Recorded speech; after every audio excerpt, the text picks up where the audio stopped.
आइए अब शुरू करते हैं हमारी आज की कवर स्टोरी।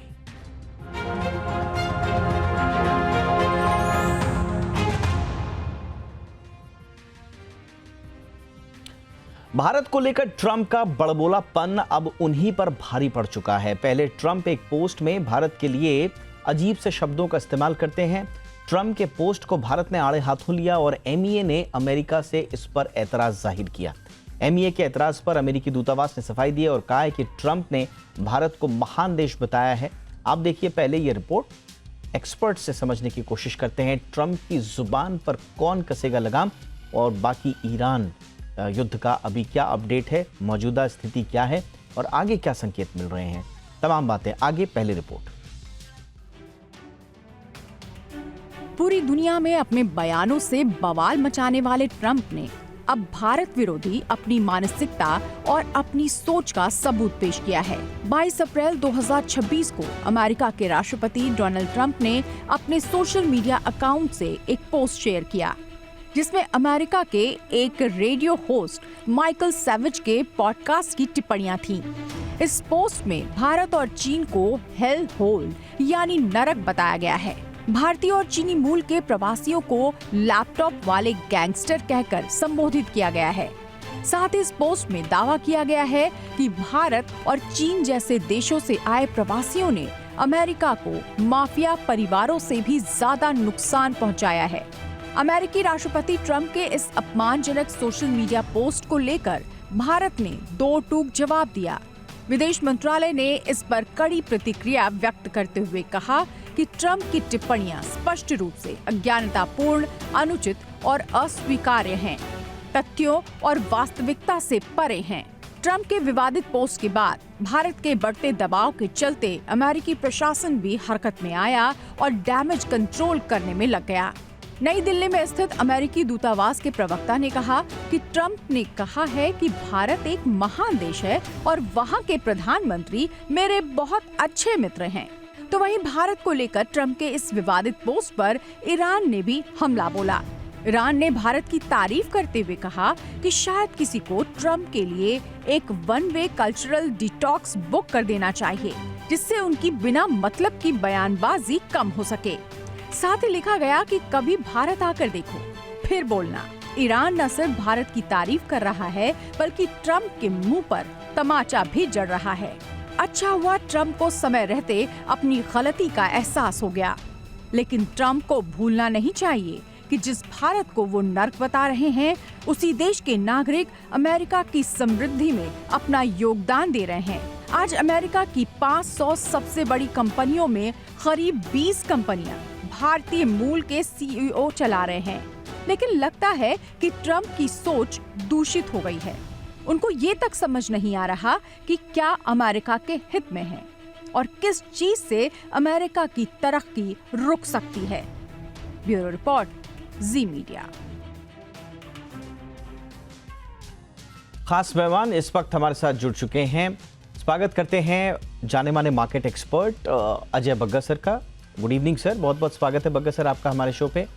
हमारे साथ हैं प्रोफेसर स्वर्ण सिंह, इंटरनेशनल स्टडीज जेएनयू से, बहुत बहुत स्वागत है प्रोफेसर स्वर्ण सिंह। और हमारे साथ हैं रॉबिन सचदेव सर, विदेश मामलों के जाने माने जानकार, ऑथर भी हैं, बहुत बहुत स्वागत है आपका सचदेव सर हमारे शो पे। बग्गा सर, पहले तो यही बताइए सर, ये अजीब सा जो चरित्र है, दोहरे व्यक्तित्व का एक तरह से विरोधाभास जो बार बार जताते रहते हैं ट्रंप, क्या इसको किस तरह से देखा जाए? कभी भारत के साथ कोई भी रिश्ता वो स्थायी नहीं मानते हैं, हर चीज में वो सौदा खोजते हैं।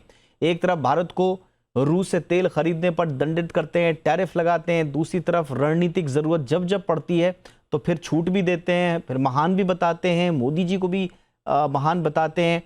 ये सब ट्रेड नेगोशिएशंस के लिए हो रहा है सर, या कुछ और बात है, या डीप इनसाइट अमेरिकन पॉलिटिक्स में कुछ और चल रहा है? देखिए, अमेरिकन पॉलिटिक्स ने एक राइट टर्न तो लिया है, राइट इन द वे के राइट ऑफ सेंटर, करेक्ट नहीं बट राइट। तो वो अमेरिका फर्स्ट जो इनका एजेंडा है उसी में इन्होंने ये लेटेस्ट रिटोरिक छोड़ा है। तो ओवरऑल नवंबर के इलेक्शंस अब आ रहे हैं सामने, पॉपुलैरिटी इनकी जॉर्ज बुश जूनियर के बाद सबसे नीचे आ गई है, और वो लेवल था जिमी कार्टर का। तो ओवरऑल नवंबर की इलेक्शन में बड़ी हार लग रही है आते हुए, तो उसमें चलते हुए ऐसा रिटोरिक आएगा और आएगा। दूसरी बात ये, भारत अच्छी तरह समझता है कि जब आप उभरते हुए देश हैं, जब आप उभरते हुए पावर हैं, तो इस तरह की बयानबाजी होगी। ऐसा नहीं है कि लोग आपको वेलकम करेंगे आपके सक्सेस को, तो ये इंटरनेशनल रिलेशंस में चलता रहता है। तीसरी बात यह है कि ट्रंप ने एक बहुत ही जो रूल्स बेस्ड ऑर्डर था उसको डिस्ट्रॉय करके कुछ भी चलता है बोलने का जो कार्यक्रम शुरू किया है, उसमें अभी यूरोपियन नहीं जुड़े हैं। यूरोपियंस पुराना स्टेटक्राफ्ट यूज करते हैं, हम भी वही कर रहे हैं। तो नई बात नहीं है। 70 बारी से ज्यादा कह चुके हैं कि मैंने 4-5 करोड़ जानें बचाई, भारत और पाकिस्तान के बीच में सुलह कराई, जबकि सबको पता है कि पाकिस्तान की तरफ से गुहार आई थी कि माफ करो और अभी समझौता कर लो। तो भारत ने अब इस पे 1-2 बारी क्लैरिफिकेशन दे दिया है। उसके बाद आप क्या कर सकते हैं? अगर कोई आदमी इतना झूठ बोलता जाएगा तो आपको आगे बढ़ना है। अब इसमें देखना है कि ये पॉलिटिकल रिटोरिक है कि ये इसमें पॉलिसी इंप्लीकेशन आते हैं। अगर पॉलिसी इंप्लीकेशन आते हैं टैरिफ पे, ट्रेड पे, H1B वीजा पर, भारतीयों को किस तरह से वेलकम किया जाता है या भारतीय ट्रेड को किस तरह वेलकम किया जाता है, तो भारत को भी देखना पड़ेगा। तो जैसे हमने चीन के ऊपर लगाम लगाई थी, चीन के निवेश पे, हो सकता है हमें अमेरिकन कंपनीज को भी देखना पड़े। ये तो तय है कि जितना ये प्राइवेट इक्विटी अमेरिकन कंपनीज का भी आ रहा है, वो ज्यादा कंजम्पशन में आ रहा है या हेल्थ केयर जैसे सेक्टर्स में आ रहा है। कोई इतना इंफ्रास्ट्रक्चर बनाने में या मैन्युफैक्चरिंग बनाने में नहीं है। उल्टा फोर्ड वगैरह ऐसी कंपनियां निकल गई भारत से, जनरल मोटर्स हो या फोर्ड हो, भारत से वो निकल ही गए। तो ओवरऑल भारत के मार्केट से इन सब ने फायदा उठाया है। अनफॉर्चुनेटली हमने अपना टेक्नोलॉजी खोल के दिया है, अनलाइक चाइना और रूस जिन्होंने अपना टेक्नोलॉजी बंद करके रखा है। हम इनका टेक्नोलॉजी चलाते हैं और इनको मुफ्त में एंट्री दिया है इनके सारे जो इलेक्ट्रॉनिक प्लेटफॉर्म्स हैं, और हमारा मार्केट ओपन है। तो ये भारत को फिर देखना पड़ेगा पॉलिसी इम्प्लीकेशन जब आती है। बाकी तो ठीक है, इनकी आदत है, ये बोलते रहेंगे। हमारे फॉरेन सर्विसेज ने जवाब दे दिया है, आगे बढ़ते। एब्सोल्युटली। प्रोफेसर स्वर्ण सिंह, जैसा बग्गा सर ने भी बताया अभी, आपके नज़र में ये ट्रंप का ये भारत को संबोधन है, आई मीन भारत इसका कारण है इस तरह के बयानों का? भारत से वो नाराज हैं क्या? पाकिस्तान की बात ज्यादा सुन रहे हैं क्या? या फिर जैसा अभी बग्गा सर भी कह रहे थे कि अमेरिका में घरेलू कारण भी हैं जिनकी वजह से वो इस तरह की पोस्चरिंग करते हैं? वहां पर बर्थ राइट सिटीजनशिप का मुद्दा भी चल रहा है, एक संवेदनशील मुद्दा है।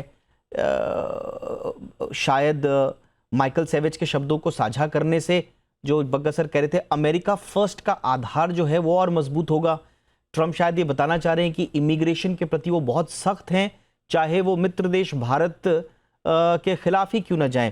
तो भारत ज्यादा फोकस में है या अमेरिका की अंदरूनी पॉलिटिक्स ज्यादा फोकस में है इस तरह के बयानों में? प्रोफेसर स्वर्ण सिंह सर, जिस तरह से आप देखिए राष्ट्रपति ट्रंप की प्रसिद्धि में लगातार गिरावट हुई है, जो बग्गा साहब ने भी इसका जिक्र किया, उसकी चिंता ही नहीं बल्कि उसको लेकर हड़बड़ाहट है, घबराहट है। तो ये जो सब इस तरह की उनकी टिप्पणियां हैं, वो मुझे लगता है सबसे पहले तो उनके जो घरेलू मागा वाले जो उनके फॉलोअर्स हैं, जो उनसे अलग होते हुए नजर आते हैं, उनको किसी तरह से फिर से खुश करने की एक बहुत ही घटिया कोशिश है। पर आप देखें कि उन्होंने केवल जो माइकल सैवेज का एक कार्यक्रम आता है वहां, उसका नाम भी है द सैवेज नेशन, वहां के न्यूज मैक्स पे आता है ये, उसको अपने फॉलोअर्स के साथ राष्ट्रपति ट्रंप ने साझा किया। पहले तो आप देखें माइकल सैवेज का खुद नाम है कि माइकल जंगली, और उनके कार्यक्रम का नाम है सैवेज नेशन, मतलब जंगली राष्ट्र। तो इस तरह की भाषा वाले, इस तरह की सोच वाले लोगों के साथ तालमेल रखना, उनकी बात को अपने फॉलोअर्स के साथ साझा करने आप में अपने आप में काफी अटपटा है मुझे लगता है। भारत का उसमें कुछ मुझे लगता नहीं लेना देना है, हालांकि क्योंकि भारत पर टिप्पणी हुई है इसलिए विदेश मंत्रालय ने जाहिर है उसका जवाब देने की भी कोशिश की है।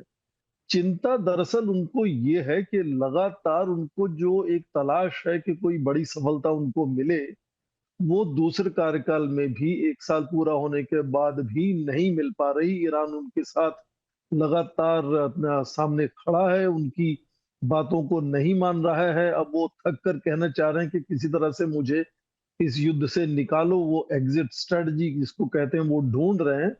तो उसकी तलाश में कई और चीजों के साथ-साथ ये भी उन्होंने कहा, पर इसमें ये मुझे जोड़ना बहुत आवश्यक लगता है कि इसका समय जो है, उसकी टाइमिंग जिसको हम कहेंगे, वो उसको और भी सेंसिटिव बना देती है एक तरह से, क्योंकि ठीक उसी वक़्त इस सप्ताह की शुरुआत से भारत और अमेरिका के व्यापार की जो इंटरिम एग्रीमेंट होनी है, उस पर बातचीत हो रही थी।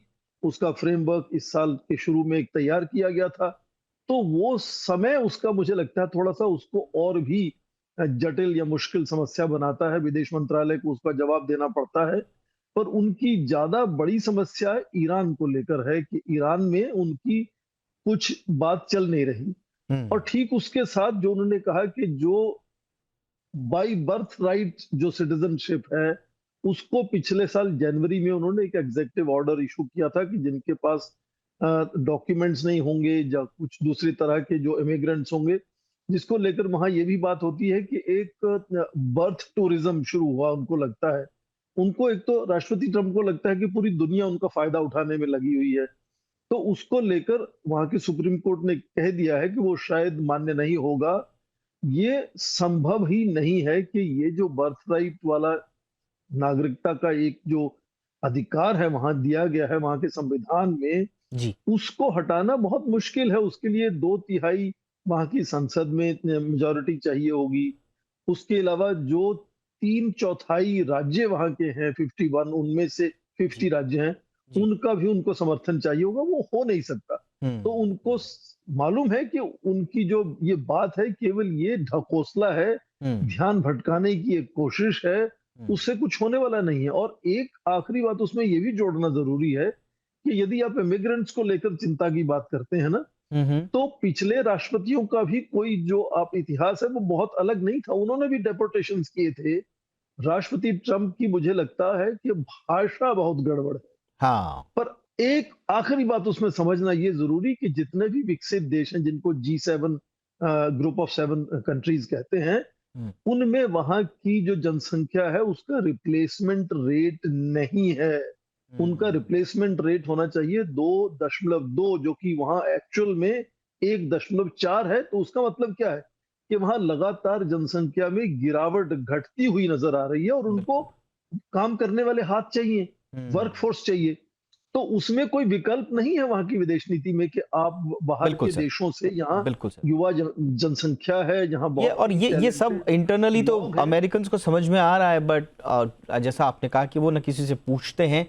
और नहीं, ये ट्रम्प बात कि वो वर्कफोर्स चाहते हैं, वर्कफोर्स के तरीके जो रहने के हैं, उनके हाँ। जो संस्कृति है, उनका जो खान पान है, रहने का तरीका है, उसको वो नहीं चाहते। वो चाहते केवल वर्कफोर्स आ जाए, जैसे रोबोट्स की तरह आती हैं, सोचे ना, अपनी अपनी जी जिंदगी जी को जी। आगे बढ़ाने और की इसी कोशिश ना अप्रोच करें। से तो ये चिंता है। उनके जो लोग हैं वो भी परेशान हैं इस बात से। रॉबिन सचदेव सर, अराजकता के माध्यम से हमेशा नियंत्रण करना चाहते हैं ट्रम्प। विवादित पोस्ट कर दो, मीडिया और जो ग्लोबल डिस्कोर्स है उसको नियंत्रित कर लो, और फिर आपको डील के लिए एक लिवरेज मिल जाएगा, या फिर सामने वाले को हमेशा कंफ्यूज रखो और इसमें फिर स्ट्रेटेजिक अपर हैंड ले लो। यही है सारा दिमाग में ट्रम्प साहब के, या बात कुछ और है सर? हाँ, कुछ तो डेफिनेटली ये है, काफी पोर्शन, बट कुछ और चीजें भी है। एक तो इसकी जो लैंग्वेज है डेफिनेटली बेलगाम है, पर ये लैंग्वेज ये हमेशा से यूज करता है। उसकी लैंग्वेज है बेसिकली न्यूयॉर्क के हसलिंग बसलिंग व्हीलर डीलर्स की, राइट। तो इनके लिए तो उसको नॉर्मल लगता है काफी हद तक जो लैंग्वेज जो शब्द यूज करता है ये, राइट। बट अमेरिका के अंदर भी काफी लोग इस लैंग्वेज को अप्रूव बिल्कुल नहीं करते, और दुनिया में बाहर तो लोग हम समझ भी नहीं सकते कि एक लीडर ऐसी भाषा क्यों इस्तेमाल करता है। इनफैक्ट आज सुबह मेरी बात हो रही थी, एक वायर सर्विस में वो इंटरव्यू कर रही थी, तो आई वाज सेइंग कि ट्रम्प को हमें ये बताना चाहिए, भैया you are a man of Jesus, okay, अपने को जीसस के वो मानते हैं, भक्त कह लीजिए, जीसस में बिलीव करते हैं, तो क्या ये लैंग्वेज जीसस यूज कर सकता है, करता है? वन, सेकेंडली, ये जो भाषा इस्तेमाल करता है, ये प्रेसिडेंट है दुनिया का, और दुनिया में बहुत ही जाना माना शख्सियत है। इन्हें ये भी सोचना चाहिए कि जो भाषा ये यूज कर रहे हैं, उनका इम्पैक्ट बच्चों पे क्या पड़ेगा, अमेरिका के अंदर के बच्चे और दुनिया भर के बच्चे, राइट? कि दुनिया में किस तरह की हम भावनाओं को कॉमन कर दे रहे हैं। हम माना जा रहा है, हाँ ये चलता है, हेट्रेड का, रेसिज्म का, इस तरह के शब्दों का इस्तेमाल करने का। तो ये दो चीजें आई थिंक ट्रम्प को खुद इंट्रोस्पेक्शन भी करना चाहिए। एक मैसेज हमारी तरफ से, भारत की तरफ से भी जाना चाहिए। अगर हमारे एमईए कह रहा है, जो नहीं कह रहा है, ठीक है, और इग्नोर भी, इसकी चीजों को इग्नोर भी करो, नो डाउट, तुझको, राइट? बट कई बार आई थिंक दुनिया में इस तरह की इसको पुशबैक होना चाहिए। और ऐसे में मैं मानता हूं जो पोप लियो ने जो कहा है, I really appreciate Pope Leo, जिस तरह से उन्होंने इसके बिहेवियर को, लैंग्वेज को तो नहीं, बट ये जो ईरान में कर रहे, जो वॉर्स करे जा रहे हैं, उसने कहा है Jesus is the prince of peace, he is not with those who take his name in pursuing a war. तो ये एक्चुअली क्रिश्चियनिटी के अंदर भी एक डिवाइड हो रहा है। But coming back to the language, और जो फैक्ट है, यस, ये बर्थ राइट सिटीजनशिप को लेकर के है, ये, और इसका जो मागा बेस है, वो तो डेफिनेटली कोई भी चीज हो which is relating to immigrants और इमिग्रेशन, वो उसके खिलाफ है। H1 वीजा के भी इसलिए खिलाफ है, ओके। बहुत सारी आप और चीजें देखेंगे जो हम एग्जांपल्स दिख रहे हैं, जिसमें ये अपोज कर रहा है इनका बेस। तो इस समय एक और फैक्टर और है, जैसे बात हुई, जितना ज्यादा ईरान का मामला डिले होता जाएगा, राइट, और फ्रस्ट्रेशन होती जाएगी, उतना ज्यादा ट्रम्प आप देखेगा एक इमिग्रेशन के मुद्दे को लेके, और दूसरा रिलीजन को लेके, इन दोनों चीजों को लेकर वो और ज्यादा बातें करेगा, और ज्यादा अपने बेस को चैंपियन अप करने को, अपने बेस को उकसाने के लिए आगे करेगा। क्योंकि इसे एक जो खतरा और भी दिख रहा है, और जो मेजर खतरा है, जैसे अभी बग्गा सर भी बोले, और प्रोफेसर स्वर्ण सिंह भी बोले, अगर इस मिड टर्म इलेक्शन में जो नवंबर में होनी है, रिपब्लिकन्स लूज कर जाते हैं दोनों हाउस, जिसका चांस है, वैसे ही कहा जाता है कि आखिरी 2 साल जो प्रेसिडेंट होता है वो लेम डक हो जाता है, लेम डक। मैं उसे समझता हूं कि अगर ये दोनों हाउसेस हार गया, तो ये तो लेग लेस डक हो जाए, इसके दोनों लेग्स लेम हो जाएंगे, क्योंकि ये कुछ कर नहीं पाएगा। और डेमोक्रेट्स इसको रिवर्स कॉइन में इसको पे बैक करेंगे, इंक्वायरीज करेंगे, ब्रीफिंग्स करेंगे, हर चीज में अलग अलग इन्वेस्टिगेशन चालू कर देंगे। तो ये बहुत बुरी तरह से घिर जाएगा पॉलिटिकली, एंड कुछ ज्यादा ये पॉलिटिकल अपने एग्जीक्यूटिव स्टेप्स नहीं ले पाएगा। आई थिंक वो एक और वरी इसके सामने बिल्कुल इसे दिख रही है। पर क्वेश्चन ये लास्ट की है, इसको जब ये पता था कि मिड टर्म है इस साल, पॉलिटिकली मानिए, तो ये पूरे इरानियन एडवेंचर पे निकला क्यों? एब्सोल्युटली। और यही तो बात जो है वो किसी के समझ में नहीं आ रही। बहरहाल अब क्विकली आज के डेवलपमेंट्स भी चलते हैं। हमारे जो तमाम दर्शक हैं वो ये भी जानना चाह रहे होंगे हमारे मेहमानों का आज के डेवलपमेंट को लेकर क्या व्यू पॉइंट है। बग्गा सर, पाकिस्तान के दौरे पर ईरानी विदेश मंत्री रवाना हो गए हैं।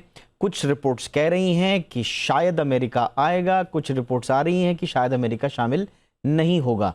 होर्मुज की स्थिति खराब है, सैकड़ों जहाज फंसे हुए हैं, ईरान की इजाज़त के बिना कोई नहीं गुजर पा रहा। आप आगे क्या देख रहे हैं? पॉस्चरिंग तो हो रखी है, हार्डलाइन दोनों ने पब्लिक डोमेन में अपना रखा है हार्डलाइन, लेकिन ऐसा लग रहा है कि बातचीत के लिए भी छोटी छोटी विंडोज खुली हुई हैं। क्या कुछ बेहतर संकेत हैं सर ये, या स्थिति जस की तस? नहीं, देखिए, जो सार्वजनिक स्थिति हमें दिख रही है वो तो वैसे ही है, कुछ ज्यादा बढ़ोतरी नहीं हुई। बट ये जरूर है कि पिछले रविवार से जूनियर लेवल ऑफिसर्स यूएस के भी ईरान के भी पहुंचे हुए हैं, और इस्लामाबाद में वो दोनों होटल खाली कर दिए गए। एक जिसमें मीटिंग हुई थी, दूसरा मैरियट जहां रुके थे ईरानी, एक होटल में रहते हैं यूएस, दूसरे सरीना होटल में रहते हैं। दोनों होटल खाली किए गए हैं रविवार से ही। पूरा वो एरिया जो है रेड जोन है इस्लामाबाद का, उसको खाली करके रखा है। तो तैयारी तो पूरी है। अब यही है कि ये जो फॉरेन मिनिस्टर हैं ये लाइट वेट हैं, ये मॉडरेट हैं। पीछे से तो आईआरजीसी कमांडर ही चला रहे हैं, वो तो नहीं आएंगे क्योंकि उनको खतरा रहेगा कि असैसिनेट ना हो जाए हवा में ही जब वो आते हैं, तो भेजेंगे तो इनको ही। बट इनके पास कितनी सक्षमता है नेगोशिएट करने के लिए। दूसरी बात यह है कि ये 3 देशों के दौरे पे निकले हैं। तो इस्लामाबाद आज रात को जाएंगे, फिर ओमान जा रहे हैं, मस्कट, और फिर रशिया भी जा रहे हैं। तो ये कितना टाइम इनका ये बातचीत रहेगा। और आखिरी बात ये है कि क्या ये लेके आएंगे कि ये पोस्चरिंग करवा रहा है पाकिस्तान कि आप आ तो जाइए एक बारी। ऐसा नहीं है कि वहां से चल देंगे, और ये नहीं है कि एक कमरे से दूसरे कमरे आ गए, उनको भी 16-18 घंटे लगते हैं पहुंचने में। तो क्या वांस आएंगे, क्या बात होगी, देखते हैं। अब अगले 2 दिन ये पता लगेगा। मुझे तो यही आशंका थी कि जिस तरह से यूएस बढ़ाता जा रहा है अपना सारा प्रेजेंस, कहीं इस वीकेंड को हमला ना हो जाए फिर से, तो और बोलें कि हमने एक डिकैपिटेटिंग स्ट्राइक की फिर से। तो इसका डर मुझे ज्यादा था। अब अच्छा है जा रहे हैं वहां। यूक्रेन के हेड भी जेलेंस्की सऊदी में बैठक कर रहे हैं। तो ये अब पाकिस्तान, ओमान, रशिया जा रहे हैं। देखना है क्या निकलता है। अभी कुछ कह पाना बहुत मुश्किल है। और सब ट्रंप की तरफ से तो यही, वो तो सोमवार से ही कह रहे हैं कि करार हो गया, करार हो गया। और ईरान की बड़ी बुरी हालत है। ईरान की हालत इकोनॉमिकली जरूर खराब है, मिलिट्रीली भी काफी उनको नुकसान हुआ है, बट उन्होंने घुटने नहीं टेके। ईरान अभी तक हारा नहीं है ये जंग, और वो किसी भी टर्म पे जो लगे भी के हारना, वो तो नहीं मानेंगे। तो बहुत ही कठिन है कह पाना, दीपक जी। मेरे ख्याल से रॉबिन सर एंड प्रोफेसर साहब बेटर बता पाएंगे। उन्हीं से बट पूछ लेते हैं। ये तो मेरी सोच में तो इतना कुछ नहीं रीड करना चाहिए। Absolutely sir. प्रोफेसर स्वर्ण सिंह सर। पहली बात तो ये कि खबरों में है कि अमेरिका की लॉजिस्टिक्स और सिक्योरिटी टीम भी इस्लामाबाद में है। हम्म। तो हो सकता है कि कोई अमेरिका से भी वहां आए। अब क्या वो वहां पहुंचेंगे तब तक जब तक विदेश मंत्री आरागची इस्लामाबाद में हैं, या वो बाद में पहुंचेंगे? क्योंकि आप देखें, जो पाकिस्तान जिसको हम मीडिएशन कहते हैं, वो फैसिलिटेशन से ज्यादा नहीं है, वो केवल एक का संदेश दूसरी तरफ पहुंचाने में लगा हुआ है। तो हो सकता है कि विदेश मंत्री अरागची वहां से निकल चुके हों। जब तक कोई अमेरिका से आए तो उनके संदेश ही वो आपस में आदान प्रदान करने में पाकिस्तान का एक तरह से रोल रहे। और विदेश मंत्री अरागची का, जैसे अभी कहा बग्गा साहब ने, 3 देशों का दौरा है। और आप देखें ट्रंप की ये पूरी कोशिश, जो इतना नुकसान ईरान में किया है, कि ये कहा कि सहायता रास्ते में आ रही है, आप वहां का तख्ता पलट दें, ऐसा वहां की जनसंख्या को कहा, उसका ठीक उल्टा हुआ है।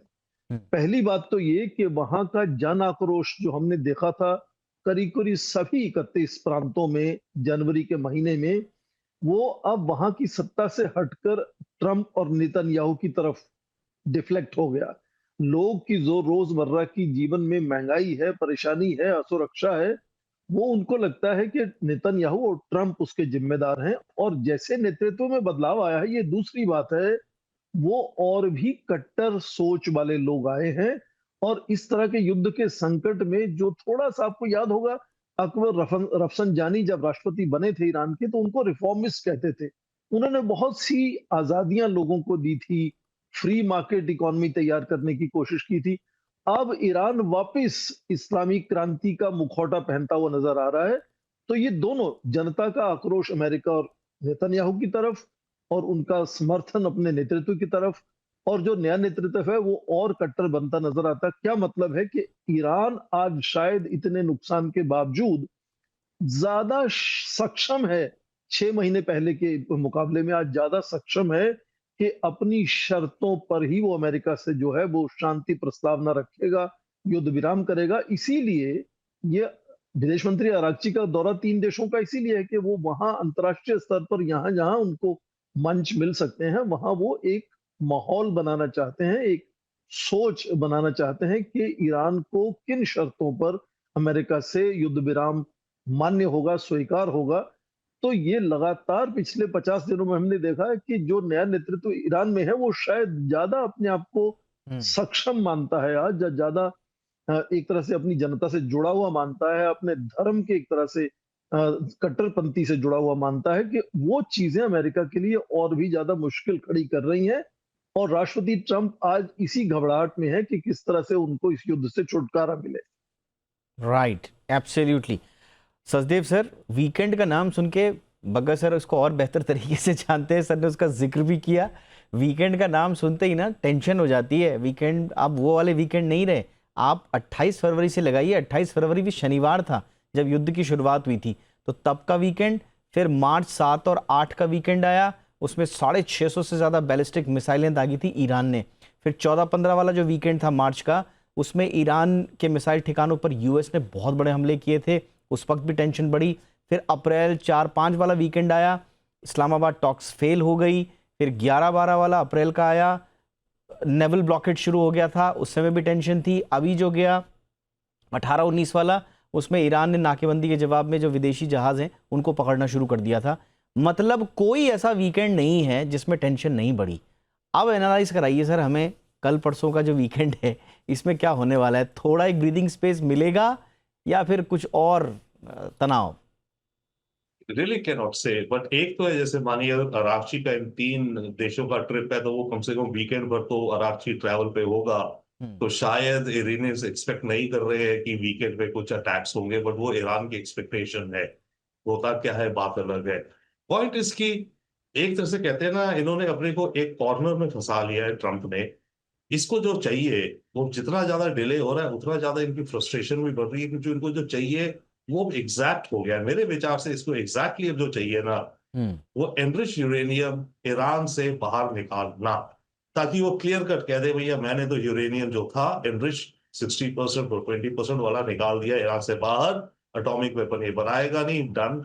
एंड मामला थोड़ी मरम पट्टी लगा करके कि सीज फायर हो गई, पीस हो गया, जो कि बड़ा खतरनाक पीस होगा by the way for the gulf countries, right, क्योंकि ईरान तो रह जाएगा अपर हैंड पे लेकर के। तो अब जब इतना कॉर्नर हो गया एक तरह से अमेरिका, तो और फायर पावर इतनी असेंबल कर ली है, तो चांस रूल आउट किया नहीं जा सकता कि फ्रस्ट्रेशन में, एंगर में ये बहुत बड़ा अटैक लॉन्च कर दे। That is the fear I have, क्योंकि इनके पास कोई और रास्ता नहीं है बाहर निकलने का। ईरान अगर अपने यूरेनियम के मामले में कॉम्प्रोमाइज नहीं करेगा, और ईरान के लिए भी वो नाक की या साख की बात हो गई है, क्योंकि अगर यूरेनियम उसने हैंड ओवर कर दिया, वो हुआ कि भाई ईरान से यूरेनियम बाहर गया है, चाहे कि तो रशिया ही चला गया, शायद that could be part of the discussion also between Araghchi and Moscow. But फिर भी ये तो होगा ना कि आपने सरेंडर करा। अगर रिपब्लिकन गार्ड जो हार्डलाइनर्स अपनी फाइट दिखाना चाहते हैं उनको एक्सेप्ट शायद नहीं होगा, but may be they can think कि चलो यूरेनियम गया पर बाकी सारी चीजें, और हमारी हमारी पावर अब इस्टेब्लिश हो गई इस रीजन में, और ये भी इस्टेब्लिश हो गया कि हॉर्मुज हमारे कंट्रोल में है। जब हम चाहे अभी हम खोल देते हैं, पर जब हम चाहें उसको हॉर्मुज को बंद कर सकते हैं, खोल सकते हैं, और इस रीजन पे हम डोमिनेट करेंगे। द इरानियंस में थिंक दैट, बट अगर America find itself more and more, I think without any options, तो अमेरिका एक बहुत बड़े अटैक पे जा सकता है। और उसमें तो यहाँ तक इनकी अमेरिका में इतनी नहीं, इजराइल में ये जिक्र भी हो रहा है उनके स्ट्रेटेजिक सर्कल्स में कि वर्ल्ड वॉर 2 जो सपोजिंग जापान रुका था, वो एक न्यूक्लियर बॉम्ब के कारण रुका था, तो क्या ईरान पे एक न्यूक्लियर बॉम्ब डाला जाएगा? That is very far but a very worrisome question mark also. Absolutely sir. अमेरिकी रक्षा मंत्री पेट हेग्सेथ वैसे भी चेतावनी दे रहे हैं कि ईरान पर अगर ग्लोबल ब्लॉकेट लगाया जा रहा है, अब ट्रेंड यही रहा है कि अमेरिका क्या करता है, वीकेंड से पहले अल्टीमेटम देता है ताकि शनिवार रविवार का दबाव बना रहे। ये अमेरिका की स्ट्रैटेजी भी जो हम पैटर्न देख रहे हैं, वीकेंड पैटर्न, वो नज़र आता है। अब देखते हैं पाकिस्तान पहुंच रहे ईरानी विदेश मंत्री। डील और कॉन्फ्लिक्ट की स्थिति तो है अभी बनी हुई, लेकिन क्या होगा इस वीकेंड में ये हम सबके सामने होगा, उसका एनालिसिस भी लेकर के आएंगे। फिलहाल बहुत बहुत शुक्रिया आप तीनों का वक्त निकालने के लिए। Ajay Bagga sir, thank you so much sir, आपने समय निकाला, बहुत बहुत शुक्रिया।